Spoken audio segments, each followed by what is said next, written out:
cette partie-là, on va essayer de vous rapprocher plus de l'expression génétique chez les eucaryotes, parce que l'expression génétique chez les eucaryotes a ses particularités, d'accord, qui n'existent pas chez les prokaryotes. Bien, donc, il y a, comme vous le connaissez, le dogme central de la biologie moléculaire qui s'applique aussi bien sur les prokaryotes que chez les eucaryotes, bien sûr.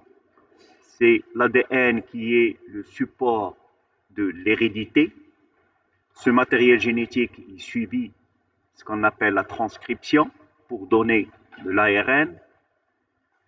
Cet ARN-là, notamment l'ARN messager, il va donner par traduction des protéines. Et bien sûr, vous pouvez avoir, comme vous le voyez ici, une reverse transcription de l'ARN en ADN complémentaire. Donc, la différence entre cet ADN complémentaire qui provient bien sûr de l'ARN par reverse transcription et l'ADN génomique, c'est que dans l'ADN complémentaire, ou ce qu'on appelle le cDNA, vous n'avez que les exons, parce qu'ils émanent de l'ARN. Et comme vous le savez, dans l'ARN, vous n'avez que la partie exprimée de l'ADN.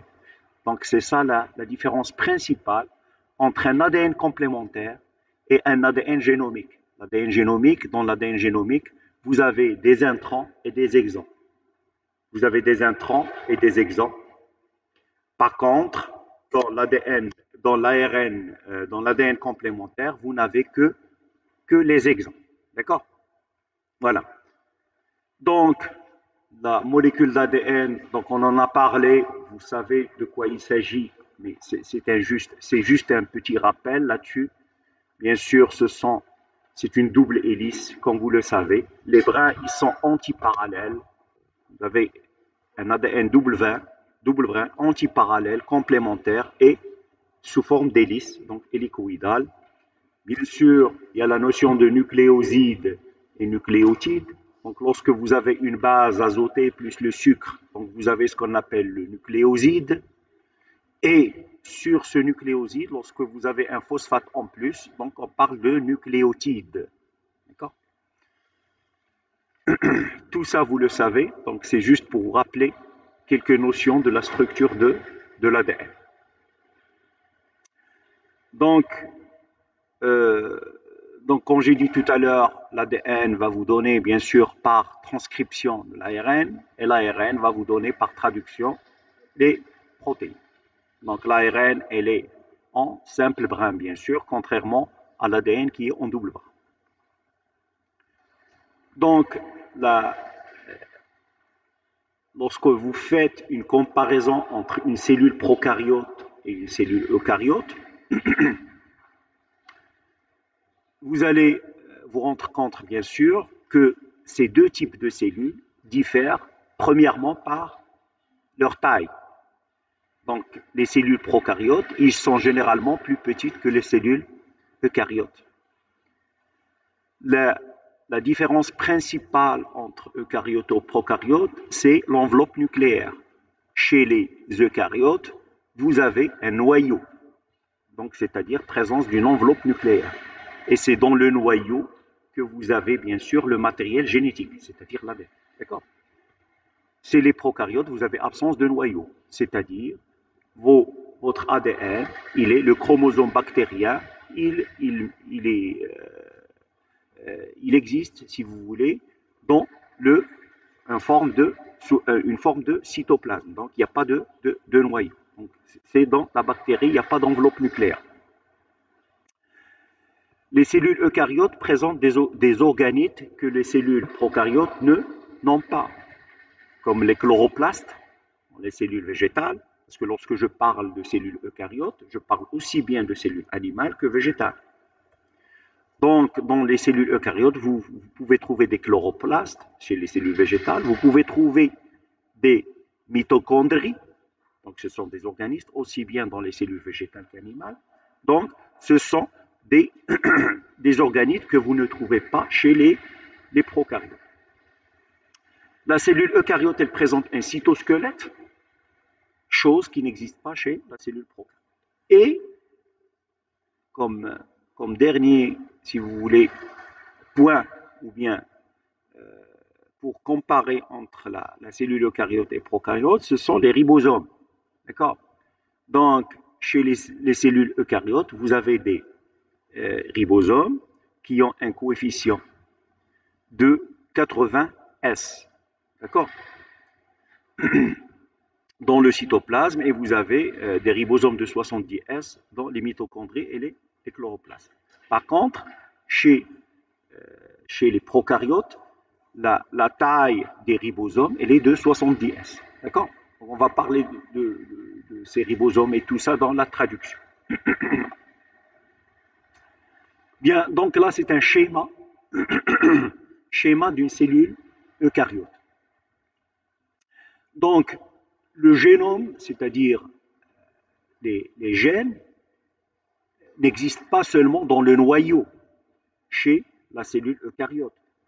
Vous avez un génome nucléaire qui existe dans le noyau, mais vous avez aussi un génome, vous avez de l'ADN dans le chloroplaste, dans la cellule végétale. Vous avez de l'ADN dans la mitochondrie. D'accord?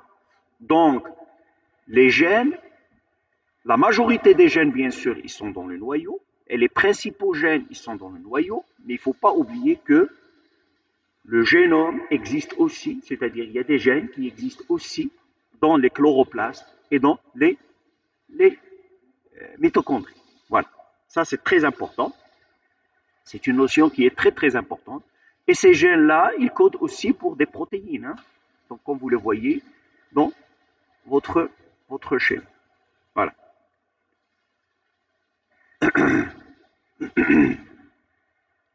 Bon, là c'est un schéma, il est très important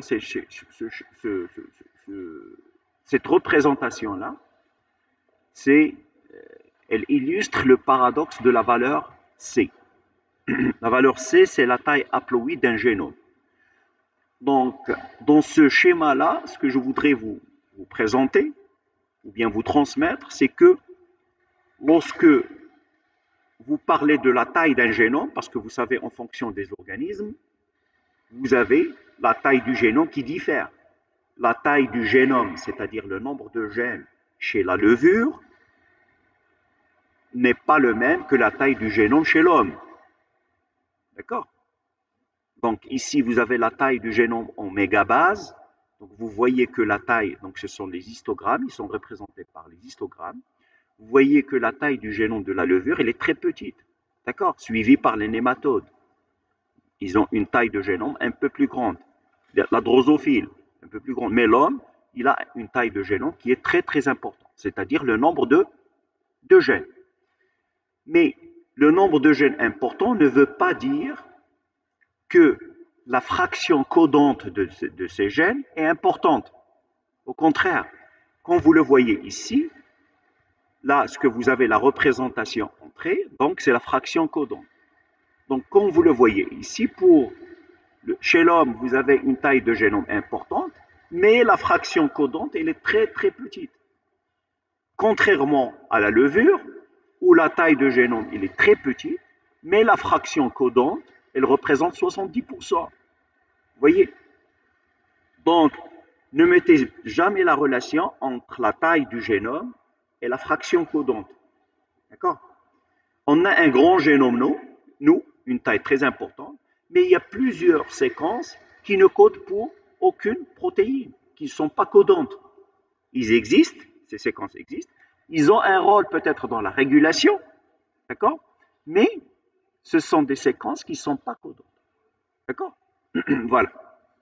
Donc, voilà, c'est la relation entre la taille du génome, la fraction codante, en fonction bien sûr des différentes espèces.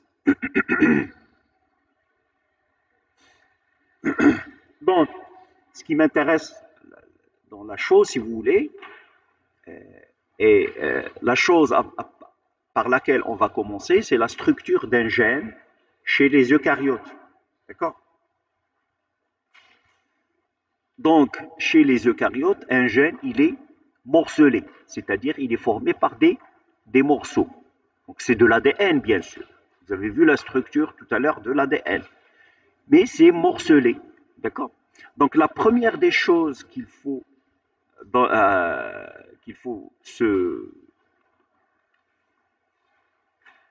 il faut se rappeler, c'est qu'un gène, chez les eucaryotes, il est formé par des exons et des introns. Ça, c'est très important. D'accord? Donc, exons, ce sont les séquences qui s'expriment. Exons, exprimé. Pour que vous vous rappeliez, lorsque vous dites exon, c'est exprimé. Donc, ce sont des séquences qu'on va retrouver dans l'ARN. D'accord? Les introns, ce sont des intrus. D'accord? Ils ne s'expriment pas. Ce sont les parties qui ne s'expriment pas. Voilà. Donc, la première des choses dans la structure d'un gène qu'il faut assimiler, c'est que le gène chez les eucaryotes, il est formé par des exons et par des introns. Voilà. Et l'ensemble de ces exons et de ces introns forment ce qu'on appelle la séquence codante. La séquence codante. Voilà. Donc la séquence codante, elle commence par un codon initiateur de la synthèse de protéines. C'est le codon AUG. Vous vous rappelez de ça? Voilà. AUG. Et ça se termine avec un codon stop. D'accord? Un codon de terminaison UGA, UAA ou bien UH. D'accord? Voilà. Donc ça, c'est la séquence codante. Un peu plus large que la séquence codante, vous avez la région transcrite. Ça, c'est la séquence codante, c'est la région, si vous voulez, qui va être traduite. Bien sûr, traduite sans les introns. Hein?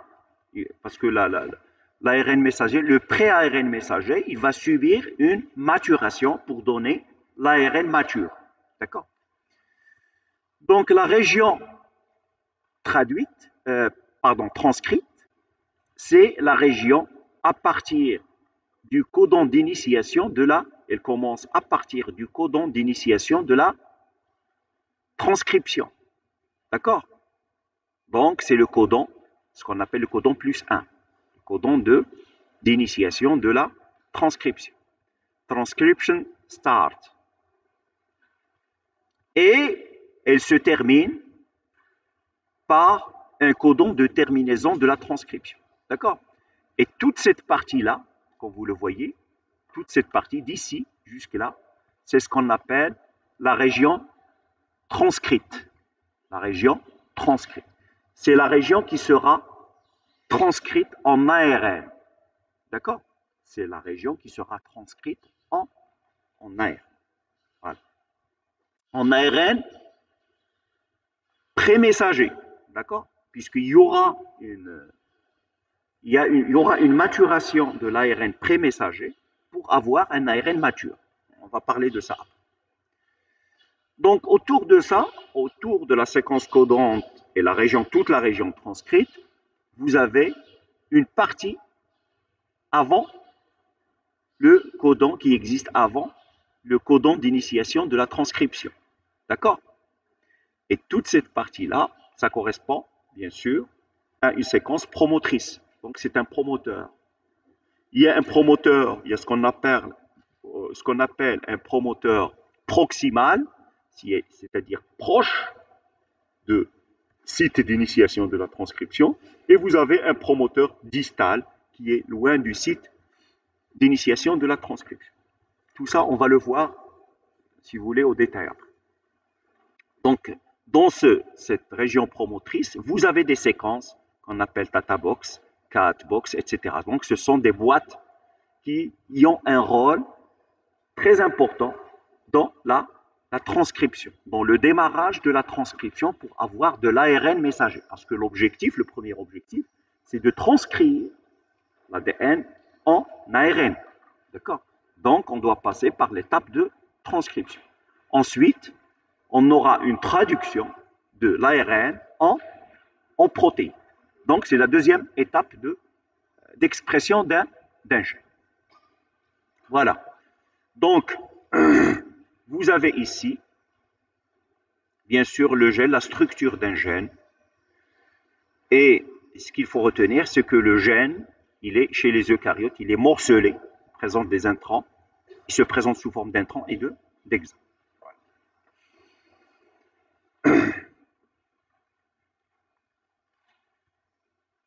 Donc, un gène, il est généralement composé de 4 parties en général. D'accord? Donc, vous avez le promoteur proximal et distal. C'est ce que j'ai dit tout à l'heure. Donc, c'est la région qui vient avant le gène, avant le site d'initiation de la transcription. Vous avez ce qu'on appelle la région 5' UTR.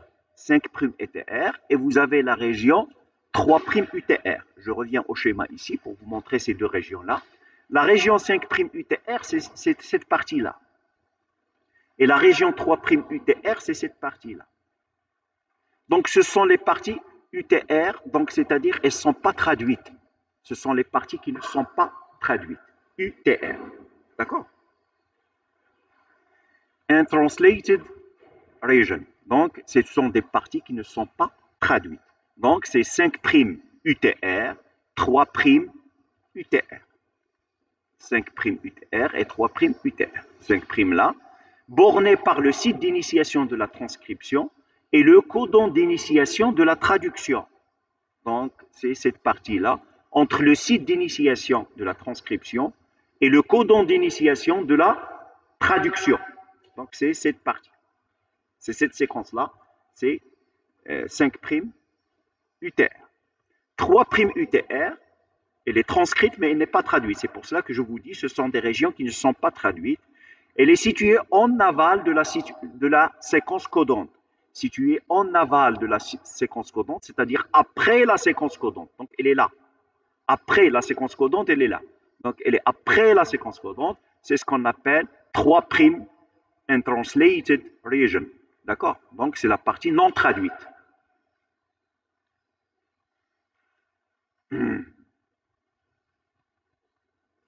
Et vous avez une séquence codante discontinue qui est composée d'exons et d'intrants. C'est ce que je vous ai montré tout à l'heure. Donc, si je reviens au schéma là, j'ai une séquence promotrice, un promoteur distal, un promoteur proximal distal. J'ai une séquence 5' UTR qui est située entre le codon d'initiation de la transcription et le codon d'initiation de la traduction, 5' UTR, une région 3' UTR qui est située après la séquence codante, d'accord, elle est là, la séquence codante est là, et vous avez une séquence codante, bien sûr, qui est composée d'intrants et d'exons. Voilà. Donc, c'est ça, en gros, la structure d'un gène chez les eucaryotes. Donc, maintenant, ce qui nous intéresse, c'est, bien sûr, l'expression de ce gène-là, chez les eucaryotes. Comment ça se passe? Quelle est la différence entre cette expression par rapport aux prokaryotes? Donc, ici, à ma gauche, vous avez une cellule eucaryote, et à ma droite, vous avez une cellule prokaryote. D'accord? Donc, quand vous le remarquez, dans la cellule eucaryote, vous avez bien sûr un noyau qui n'existe pas dans la cellule prokaryote. Et quand vous le remarquez, la synthèse de l'ARN se fait dans le noyau. D'accord? Et ce n'est qu'après cette synthèse que vous aurez l'étape de traduction qui va se passer dans le cytoplasme. Par contre, chez les prokaryotes, la transcription, elle est co-traductionnelle. Translation, c'est la traduction en anglais. Traduction, c'est translation. D'accord? Donc ici, vous avez la transcription, elle est co-traductionnelle chez les prokaryotes. Par contre, ça, c'est une différence principale entre une cellule, entre l'expression d'un gène chez les eucaryotes et chez les prokaryotes. Par contre, chez les eucaryotes, ici, vous avez la transcription, elle se passe dans le noyau, et la traduction va se faire dans le cytoplasme. D'accord? Une autre différence principale, c'est dans la structure de l'ADN. Vous voyez ici, l'ADN chez les eucaryotes, elle est morcelée. Elle est formée d'intrants et d'exons. Par contre, ici, chez les prokaryotes, vous n'avez que la partie qui s'exprime. Vous n'avez pas d'intrant. D'accord? Ça, c'est une différence aussi principale entre, bien sûr, le matériel génétique chez les eucaryotes et chez les prokaryotes. Donc là, dans le noyau, si vous voulez, vous avez la transcription de cette séquence codante. Quand vous le voyez ici, c'est un ARN, c'est un pré-messager. C'est un ARN qui n'est pas mature, qui n'a pas atteint la maturité. Donc ici, vous trouvez bien sûr, comme vous le voyez ici, les exons et les introns qui sont transcrits. Mais cet ARN messager, il va subir des modifications post-transcriptionnelles. C'est-à-dire après la transcription, vous avez de l'ARN qui va subir des modifications pour devenir mature, pour avoir de l'ARN messager. D'accord? Et ces transformations, on va parler de ça, des modifications post-transcriptionnelles, on va parler tout à l'heure. Ces modifications post-transcriptionnelles sont en général au nombre de 3. C'est le capping, c'est-à-dire la coiffe, la formation d'une coiffe à l'extrémité 5' de l'ARN messager. Le splicing c'est l'épissage. Donc c'est là où vous allez vous débarrasser des intrants. D'accord? Pour obtenir de l'ARN messager sans intrants. Et la polyadénylation, c'est-à-dire la formation d'une séquence poly-A à l'extrémité 3' de votre ARN messager. D'accord? Donc tout ça, donc 3' polyadénylation. Donc ce sont les modifications post-transcriptionnelles que va subir votre ARN messager. D'accord? Pour devenir un ARN, un vrai ARN mature, ce qu'on appelle le mRNA, c'est-à-dire l'ARN messager. Donc c'est ce que vous avez ici. Vous voyez? Ici, vous voyez que la partie jaune, ils ont disparu. Les intrants. D'accord? Il y a eu un splicing. Vous avez ici, vous avez une coiffe. C'est une adénosine, je vais parler de ça tout à l'heure. Une coiffe qui s'est placée à l'extrémité 5'. Et vous avez un poly-A qui s'est placé à l'extrémité 3'. Et comme ça, vous avez un mRNA, un ARN messager mature. Cet ARN messager mature, il va quitter le noyau pour subir ce qu'on appelle la traduction. D'accord? Et pour donner, bien sûr, la protéine correspondante. Voilà. Contrairement aux prokaryotes ici, comme vous le voyez, donc il n'y a pas de maturation, si vous voulez, parce que vous obtenez, après la transcription, vous obtenez un ARN messager qui sera traduit en protéine. D'accord? C'est plus simple et c'est moins compliqué que chez les eucaryotes. Ça a son degré de complication, bien sûr, et de complexité, mais ce n'est pas aussi compliqué que chez les eucaryotes. Voilà. Donc, en gros, c'est le schéma qu'il faut retenir, si vous voulez, de l'expression d'un gène chez les eucaryotes. D'accord? C'est clair? Bien.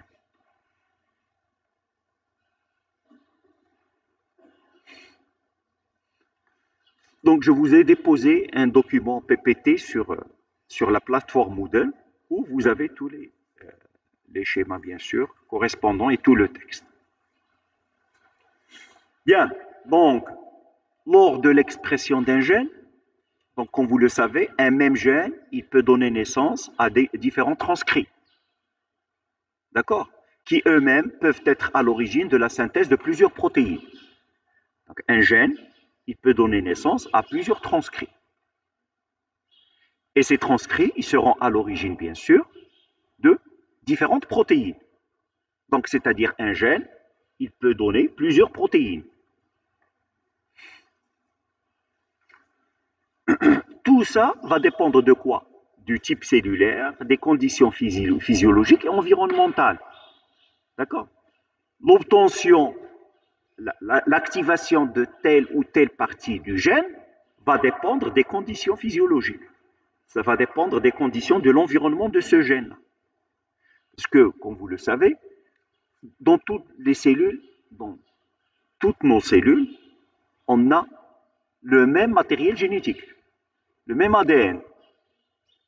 Mais qui c'est qui fait que tel gène va s'exprimer dans telle cellule et ne s'exprime pas dans d'autres cellules? D'accord? Donc, tout ça, c'est une régulation de l'expression génétique qui dépend de l'environnement de cet ADN. D'accord? Ce qui permet l'expression de certains gènes dans certaines cellules et la non-expression de ces mêmes gènes dans d'autres cellules. Vous voyez? Donc c'est pour cela qu'on dit que ça dépend du type cellulaire, des conditions physiologiques et environnementales. Le prémessager, je vous ai parlé tout à l'heure de l'ARN prémessager, c'est-à-dire avant d'obtenir l'ARN mature. Ce prémessager, donc j'ai dit qu'il peut subir, si vous vous rappelez, un épissage, donc c'est-à-dire une élimination des intrants. C'est ça l'épissage en fait. Mais les combinaisons d'élimination des intrants vont conduire à différents types d'ARN et par conséquent à différents types de protéines. Je peux avoir, lors de l'épissage, ce premier exon dans l'ARN messager, je peux avoir que ce premier exon et le deuxième. Ils vont me donner un ARN messager qui va donner une protéine 1, P1. Je peux avoir ce premier et ce troisième. Donc P1, cet exon 1 et cet exon 3. Donc ça va me donner la protéine P1, 3. Je peux avoir tous les exons. Ça va me donner la protéine P, etc. Donc je peux avoir, en fonction de l'épissage, je peux avoir différents types de protéines. Parce qu'en fin de compte, les protéines, c'est quoi? C'est une expression des différents exons. D'accord?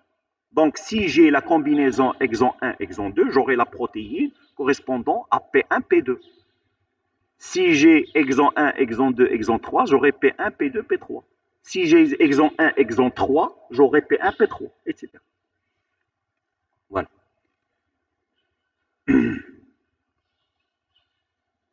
Donc là, c'est le même schéma après, à peu près de la voie d'expression, des voies d'expression génétiques chez les eucaryotes et chez les prokaryotes. Donc, c'est ce que j'ai dit tout à l'heure. Donc là, c'est un grossissement, c'est un schéma avec un fort grossissement sur le cytoplasme et le noyau pour que vous voyez comment ça se passe. Hein. Ce sont des schémas pour vous essayer de vous rapprocher, si vous voulez, de cette expression génétique chez les eucaryotes. Comme vous le voyez ici, la chromatine, donc vous avez de l'ADN, vous avez ici, comme vous le voyez, différentes protéines, c'est-à-dire qu'il y a beaucoup de facteurs de transcription qui interviennent, bien sûr, pour initier la transcription et pour permettre à l'ARN messager d'être synthétisé. Il y a beaucoup de facteurs de transcription. Vous avez l'ARN polymérase 2 qui joue un rôle très important dans la polymérisation, donc c'est-à-dire dans la synthèse de l'ARN. Et bien sûr, vous avez ici les phénomènes de splicing. Donc vous voyez, donc ici vous avez l'extrémité, la coiffe, le cap, c'est-à-dire 5' dans l'extrémité. Vous avez l'installation de la coiffe, donc c'est ce qu'on appelle le capping. Vous avez ici, là, vous avez ça en bleu, c'est le splicing, donc c'est-à-dire c'est l'épissage. Donc vous avez élimination de ces parties en bleu, vous voyez. Donc vous voyez ici, vous avez de l'ARN sans intrants. Et vous avez le poly A qui s'installe bien sûr sur la région, qui va s'installer ici sur la région 3'. Voilà. Donc vous avez le mRNA qui va être exporté, l'ARN messager, après avoir subi ces modifications post-transcriptionnelles, il va quitter le noyau et il va subir la traduction dans le cytoplasme. Donc ici, vous avez le phénomène de traduction. Vous avez l'ARN messager avec la coiffe, avec le poly A, d'accord? Et vous avez ici, c'est quoi ça? Ce sont les ribosomes, donc c'est-à-dire qu'on est dans la phase de traduction, d'accord? Donc la deuxième partie de cette expression génétique. Voilà, donc c'est un schéma, si vous voulez, pour vous rapprocher un peu de ce qui se passe lors de l'expression génétique.